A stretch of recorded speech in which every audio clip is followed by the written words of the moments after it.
Welcome to 100 Real Women's podcast. I'm your host, Teresa Kittredge, founder and CEO of 100 Real Women. We're a nonprofit and nonpartisan organization dedicated to creating connections with women and inspiring leadership. We see a future where more women are in positions of leadership, and we are set out to interview 100 amazing women doing important work in rural America. So I'm excited today to introduce you to our guest. It's Anna Wasescha, and Anna is the president and CEO of West Central Initiative. And office headquarters are in Fergus Falls, but serving a broader region. So welcome, Anna. Thank you. It's so good to see you, and thanks for doing this. And I was trying to think back of when we first met, and I think we probably met at the Red meetings, the readings at McKnight years ago. But I think when I first talked to you was at a creative, I think it was the Rural Arts Summit up in Grand. Yeah. So I think that's the first time we met. And then I've just had the good fortune of being able to, get to work with you on different things since we started 100 Real Women, and have always, of course, sought out your counsel and advice and connections in the region. So if it's okay with you, we'll just get started. How does that sound? Sure. Yeah, let's do it.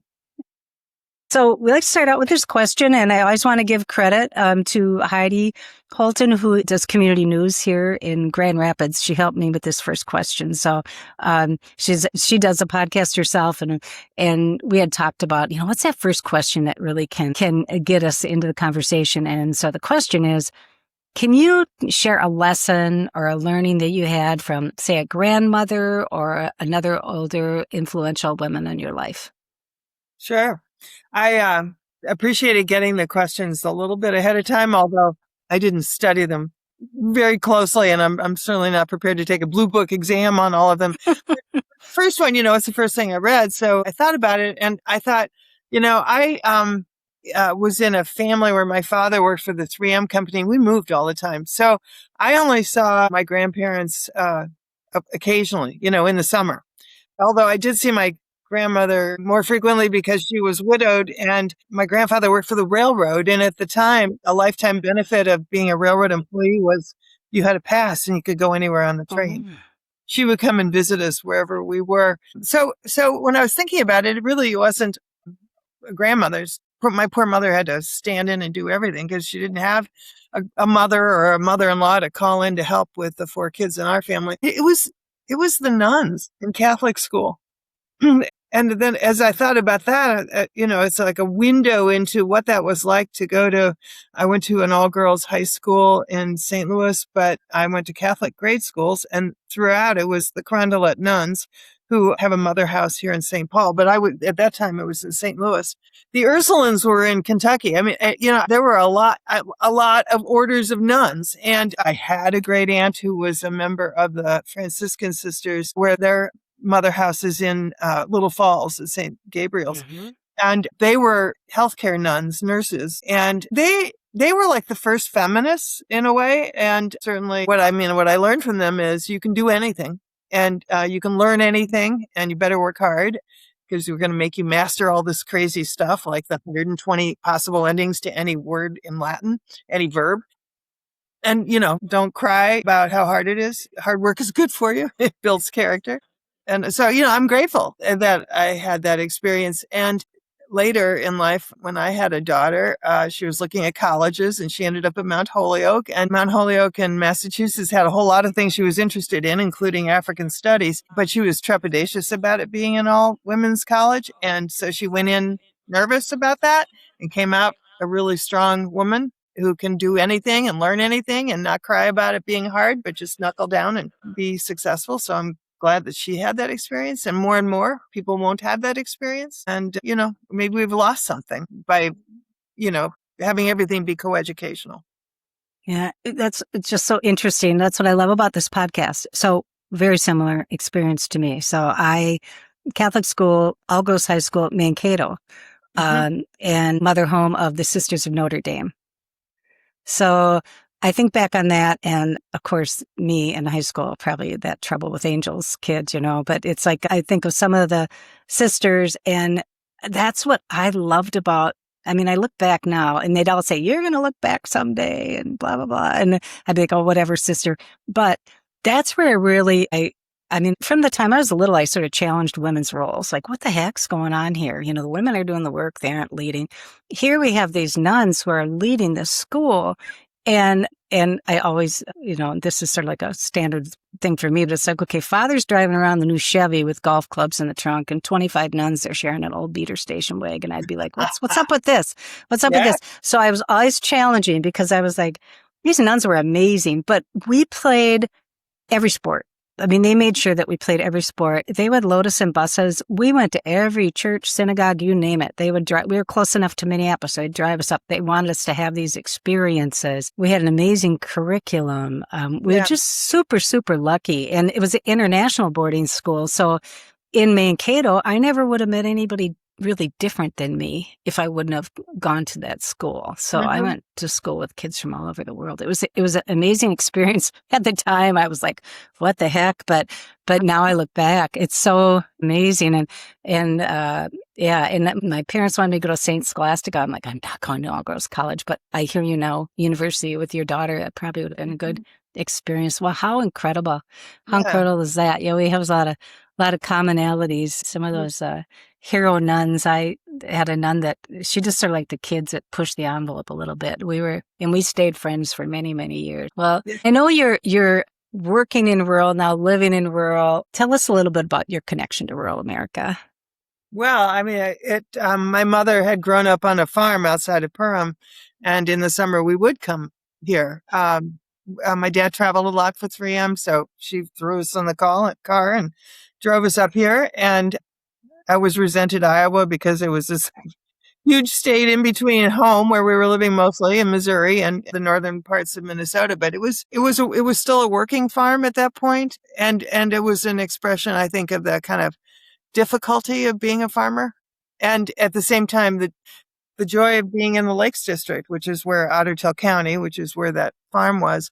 So, you know, a complicated history. It was homesteaded land, and they had a lot of challenges that I wonder if any of us would be able to rise to. And at the same time, you know, they were a very close-knit family, and like everybody played cards, you know, at least every day. There was always a deck of cards on the table. Catholic, of course. And so a lot of recreational opportunities, but in the context of having no money and no access to kind of prefabricated recreation that we, you know, consume now. It wasn't television. It wasn't movies. It wasn't records or, you know, tapes of music or anything like that, or theater productions. It wasn't that. So they had to create their own magic. And speaking of magic, my grandfather was well known for being able to do magic tricks. He could make a broom walk across the room. I don't know how. And, you know, there are card tricks, you know, you can do all these things. I mean, so you make your own recreation, and it was lovely and very creative and beautiful, and also very, very hard.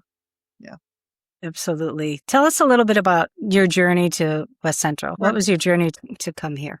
Well, I spent most of my career in higher education. And so I had at one point been the provost of the community college in Fergus Falls. A provost is like an internal president, and I wanted to be a president. Every year, my family and my extended family, we get together and we make New Year's resolutions. And one year I said, you know, I want to be a college president someday. And the response was, well, then do something about that. So I applied for the presidency of a college in Connecticut and went there for 6 years and loved it. I mean, it was wonderful. I'm so grateful for that.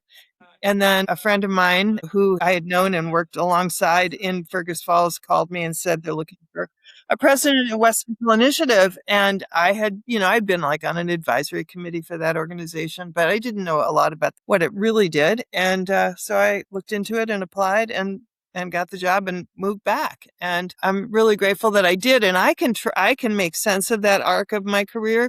I started out in higher education when there was a lot of experimentation, and people who follow higher ed will remember Clark Kerr, who was the president of the University of California system. And he was talking about the communiversity. Let the community be our university. Let's knock down these walls between the ivory tower and the real world that operates outside of the university. We don't want to live in a bubble. Our value is a direct response to what, you know, what good we can do in the community. So there was that piece of it. And then I took time out to have a child and write a doctoral dissertation. And while I was doing that, I got involved in community gardening in the city of St. Paul. So again, community. And then the first job I got once I had finished that doctoral work was at a community college. Now I'm at a community foundation. So there's a theme there, and the theme is community. And that it makes a lot of sense to me. These are very similar organizational structures that are designed, that people come together and design in order to make the communities that they live in better for the people who live there. And so it's very altruistic in that regard. We're aspirational. We want a better world for everybody. And that's certainly true in education. But in the community foundation world, it's exactly the same kind of idea. So it makes a lot of sense to me that that's the arc.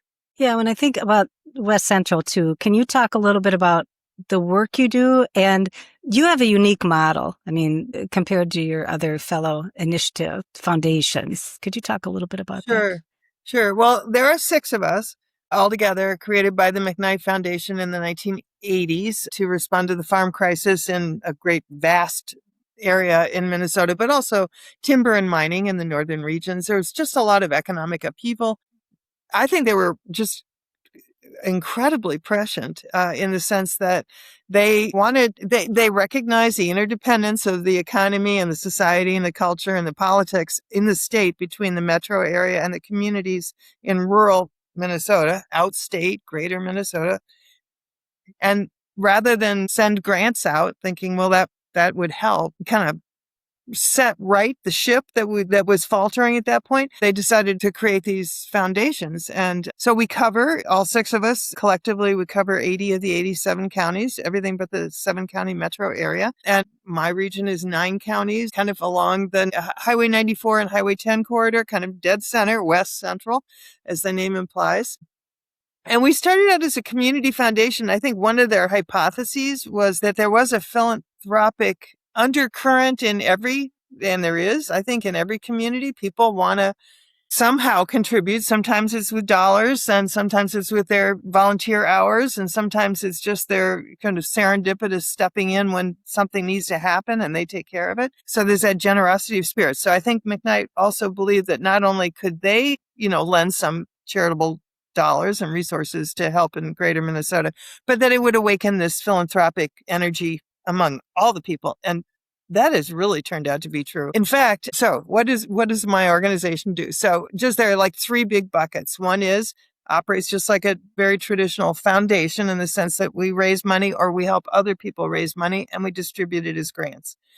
There's another part of it that is a lending program. And at first I thought, well, that's kind of unusual to make loans, but it's a different kind of philanthropy. And it actually, we take more risks than a traditional bank would. We're partners with people who are starting mostly small businesses, but sometimes expanding existing businesses. We can do things that a bank probably would never do. We can alter the interest rate in order to make it make more sense to the person who's borrowing the money. We can suspend payments during periods of crisis, a financial crisis, so people don't lose their shirt, because the bank calls in the note. We don't do that. So there's that lending piece. And then the third piece is we operate like a very traditional nonprofit in the sense that we know a lot about what is going on in our community because we're also the regional development organization. So we study and report on the facts, like how many people and how old are they and what's their educational level and how many houses do they live in and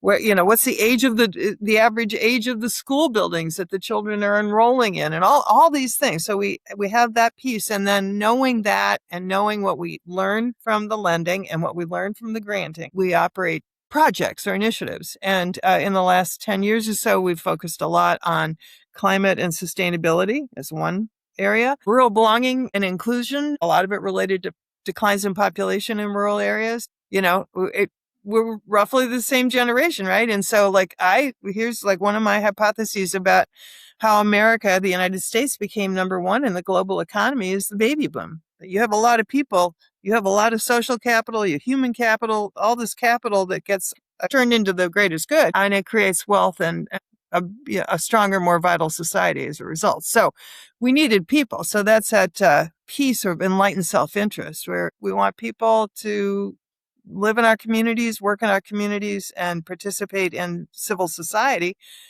And so we have to think about what's involved with that. And then the other piece really has to do with civic engagement, right? So, and I'm kind of coming to that as the third thing in that list that I just gave you. But I believe that having an active and engaged and informed citizenry is the foundation for success in all these other areas. If we don't help in the way that we can, we're not a school, we're not offering civics education, we're not a law school, we're not producing lawyers who understand the laws that govern us, but we as a community-based organization can do a lot to build people's confidence in civic institutions, civic virtue, civic muscle, civic everything, and we think about that as a public investment. And so that's a big piece of what we're doing. That's a very complicated, long list, but that's what West Central Initiative does. Well, it's super important work, and I just admire everything that you've been able to accomplish, and what your priorities are right now. I just think just critical in rural communities, and I just grew up in that civic family. That if you want change, you better go in and work on it and get to know your neighbors and figure out you can work together. So even though that can be tough at times, it's an important thing to do. So you've had this great career. And like you said, the arc, it's amazing how things sort of tie together as you look back a little bit. But when you think about it, what are some of the highlights? What are some of the more, incredible and amazing things that you've gotten to do in your career, personal life? Sure. Well, I think on the personal side, I was lucky because I fell in love with and married a person who dedicated his life to Asian politics and history. So that meant that I have been able to travel a lot and got to live in China for a semester, which is different than traveling for, a shorter period of time. I spent time in Japan, also a longer period of time. And, so I got to see a world that it was, talk about Mankato. I mean, very different than anything I had ever experienced before. And at a time, obviously we passed the year 2000 and 2001, and now we're a quarter of the way through this century and a millennium, right? But we're into this millennium, just tiptoeing into it, but we're in it. And the thing about Asia and the Western world is that Asia believes that the West belonged to the last millennium and the next millennium will be theirs. And even today in the New York Times, there's an incredible article. It's an interview. It's a podcast also with Ezra Klein interviewing Paul Rudd, who was the Australian Prime Minister, I think, president, the head of Australia. And he went back at the age of 56 or 59 or something like that and enrolled in a PhD program because he wanted to be able to authentically answer the question, what is Xi Jinping thinking? And wow. And so I would recommend that everybody take a look at it because it does have a lot of implications for the United States because we've enjoyed, and been kind of lackadaisical, careless about the fact that we were the world power, the world superpower, and they're coming alongside us and they're doing things that certainly will challenge who gets to be at the top of the pack. So that was that's one incredible thing. When I was in Connecticut is a really small state. My region and my 9 counties in West Central Minnesota is 1.5 times the size of the state of Connecticut. So it's tiny. You can drive across it quickly, and people do. They drive way too fast. Yeah, but it threw me. It gave me a whole bunch of opportunities that I really valued. And I think one that stands out was working with Wesleyan University.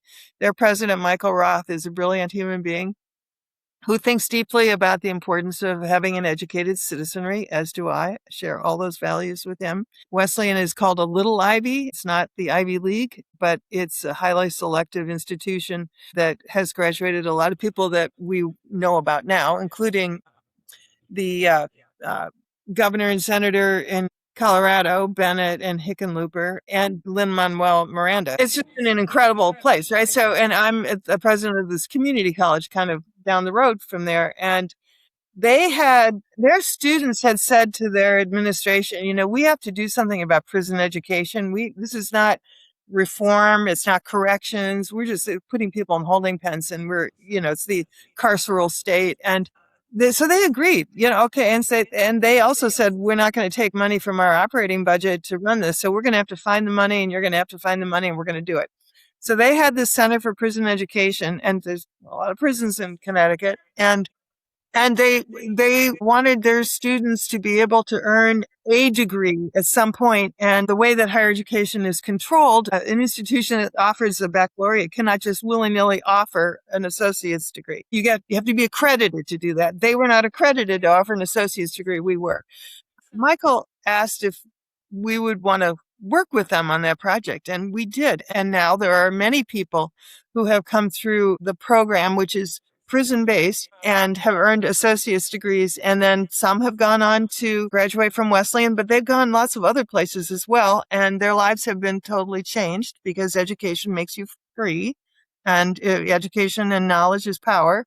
And, a lot of people who are in prison are on the younger side, although if you've got long prison sentences, you're going to be there till you age. But when you're younger, you make really, you don't have the kind of impulse control and long range planning skills that you might have when you're 45 or 50 and you end up in prison for a long time.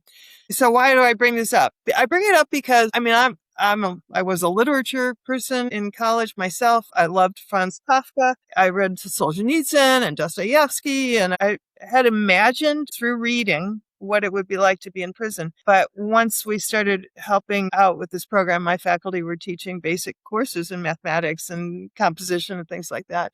In the prison, I got to go inside the prison and experience it myself.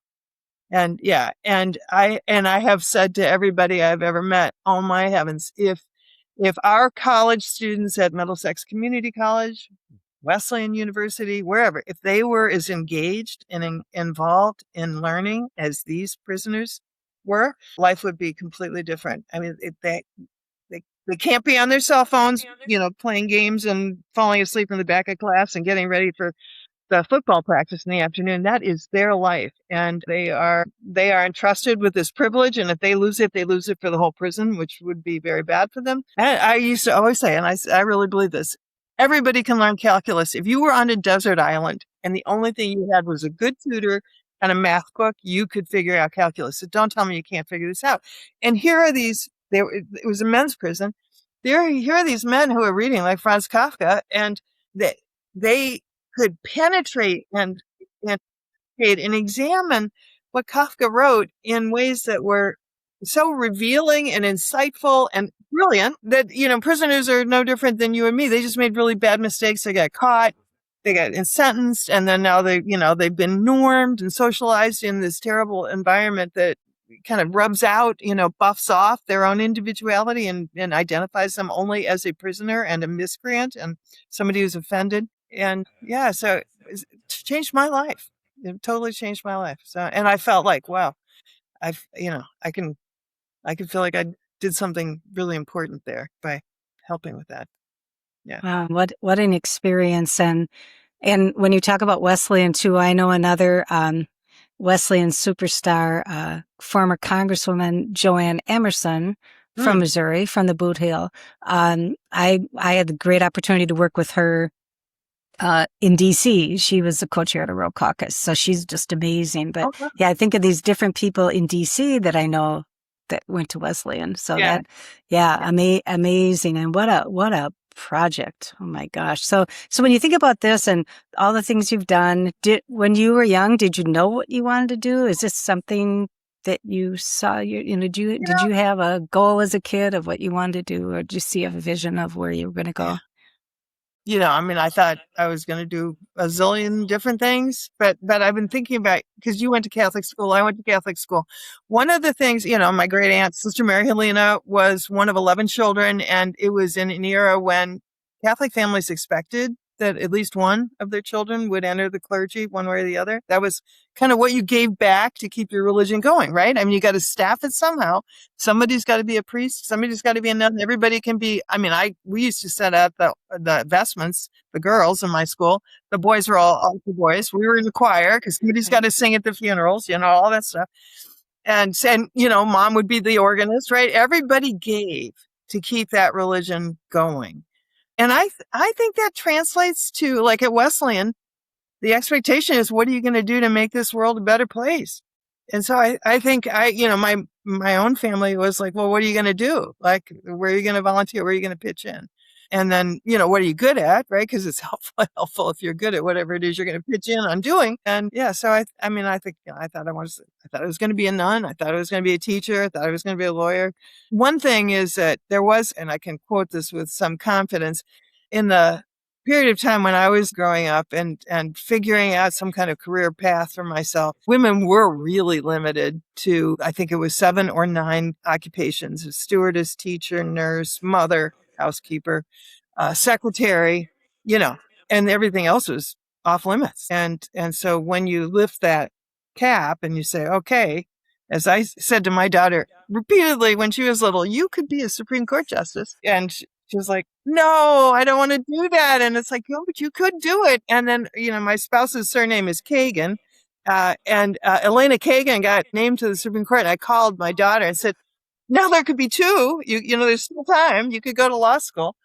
She's not going to do that, because why would you do what your mother wants you to do? But nonetheless, the issue there is you can do anything. And that's a complete reversal of the way that we used to think about women and girls. And I'm grateful that I grew up when that cap got lifted and we could do anything.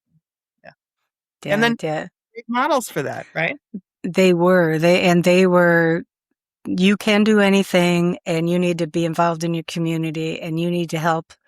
You need to be the person that can help people who are not as fortunate as you. That's always rings in my head.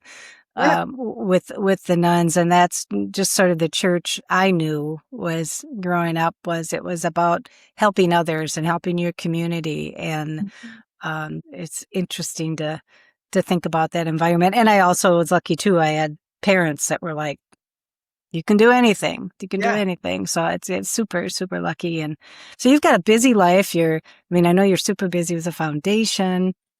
You've got all these great programs going. What do you do for fun? How do you step back and chill a little bit?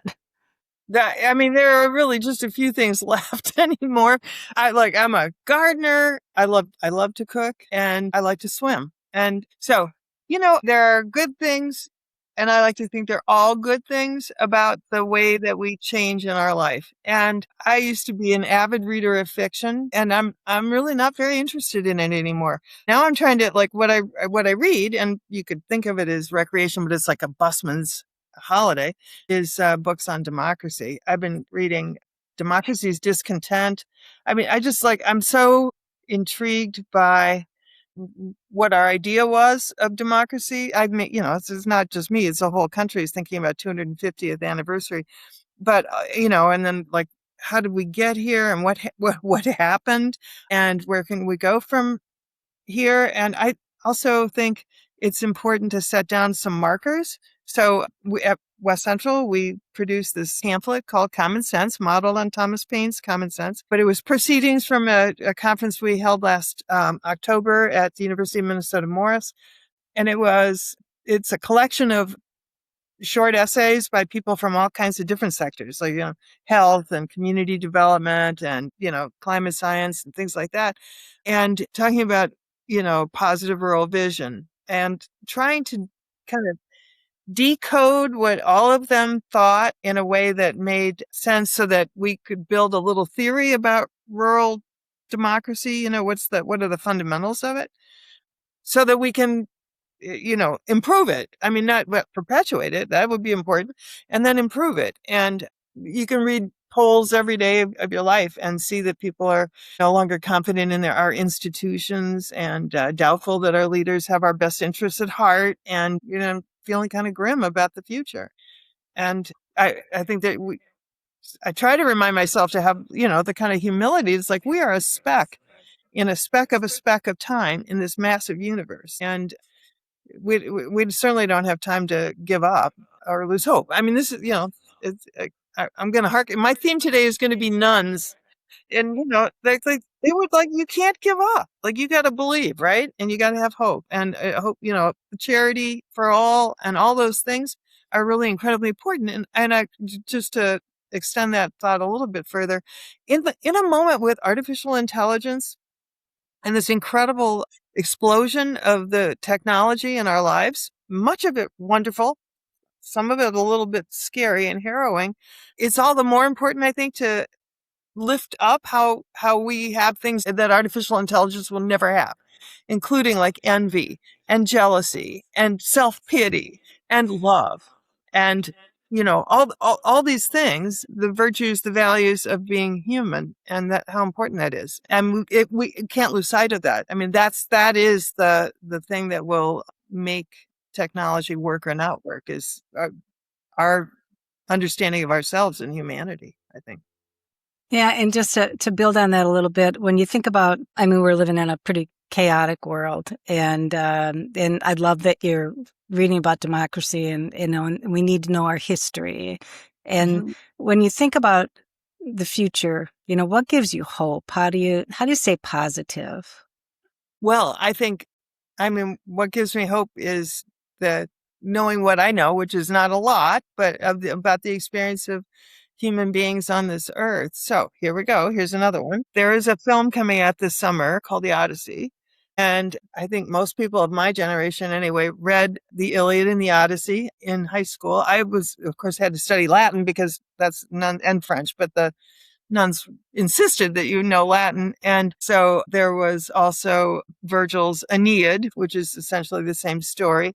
And I listened to an interview the other day with two of the people who were like advisors on, how to build the story out. And it was just like so fresh and so real and so amazing. And it makes me think about how important it is to be a human being. I mean, it seems simple in a way to be, to feel whole and hopeful is to just embrace your own humanity, I think, and the humanity of the people in your world, your circle.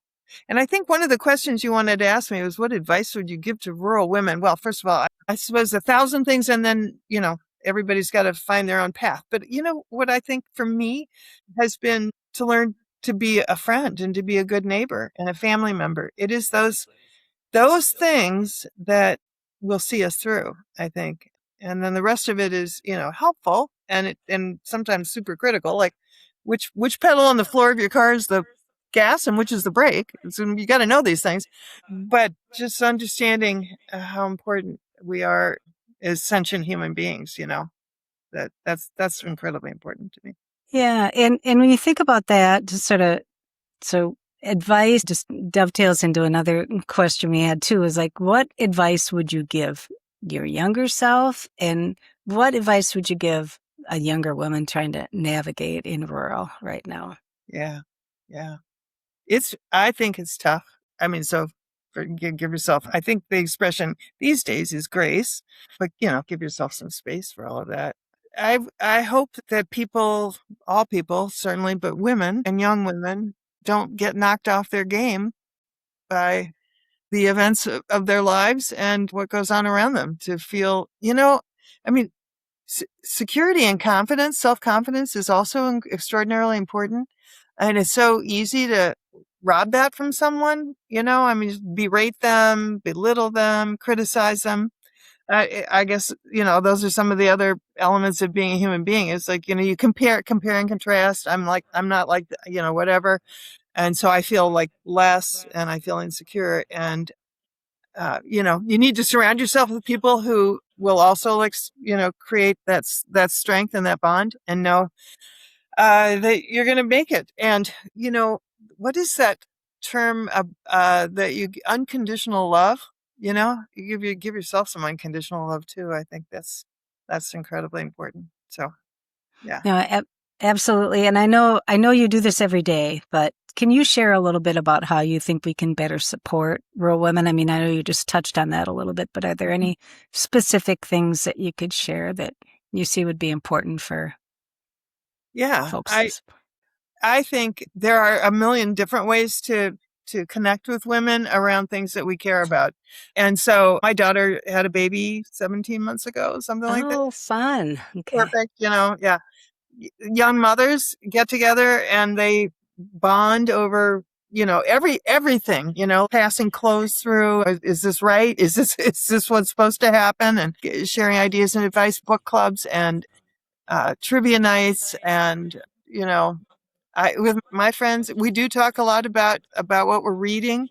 and bringing back some stuff that brings us joy, including picking up fabric, which is hard to do because it's hard to find a fabric store anymore. And having a little 17-month-old baby is a great opportunity to think about sewing things again. So then you bond around that. So it is looking for, how do you become a friend? It's I like you that. remember, I'm sure, you've heard this, I don't have any friends. It's like, you got to learn how to be a friend. I got to make friends. You got to keep friends and learn to, it's a laboratory for learning how to love somebody. And you do it through these various activities and expressions. You do things together and then you feel things together. And so that would be what I would hope, that people would look for the things they have in common, which is also actually another piece of the current. There's a campaign in Minnesota, the Land of Neighbors. It rises out of the what people saw after in the metro surge with the ICE agents in Minneapolis in January. But what came out of that was like a kind of total appreciation for how important it is for us to get together, collective action, figure out what we have in common, because that's where the strength lies. The unique qualities, yeah, those are wonderful, but the stuff we have in common will glue us together. And that kind of collective action made a huge difference. And I was a model for people in the rest of the country. So, I think trying to figure that out in everyday life, and it's everywhere. There are all kinds of ways to do it. Farmers markets. 1,000 things. Yeah. Yeah. It's amazing out of tragedy the after effects of it, some of the good effects of Yeah. bringing people closer together. And it's okay that everybody's not the same. It's okay. You learn from each other. Well, I just appreciate your time today. Is there anything else you want to share, Anna, before we close out? Well, I think the thing to share, or the what I would hope for the rest of the world, and I certainly will follow this path in my own life, is to always be incredibly curious about everything and to keep learning. Learn until the very last breath that you draw, because this world is incredibly interesting and complicated, and learning about it just it's really, it makes you feel good about your life, right? And I find it incredibly joyful and fulfilling and meaningful to learn more about the world and about the people in the world and all the other things that happen top to bottom. So yeah, just keep learning and be curious. That's who I'm attracted to, people who want to keep learning, Yeah. curious, and that's just the spice of life. So I just want to thank everybody for joining us today. And I hope you enjoyed this conversation with Anna as much as I did. And if you like this episode, don't forget to subscribe, turn to automatic downloads, and follow us on socials at 100 Real Women, so you can join us each week as we release a podcast every Wednesday. So look forward to it. Hope you can join in and support our mission. And this podcast is all about sharing with friends and learning more about each other. So please leave a rating and review. It only takes a few seconds, and it really helps us when you do that, so we can reach more people. So thanks so much. And until the next one, see you next week. Thank you.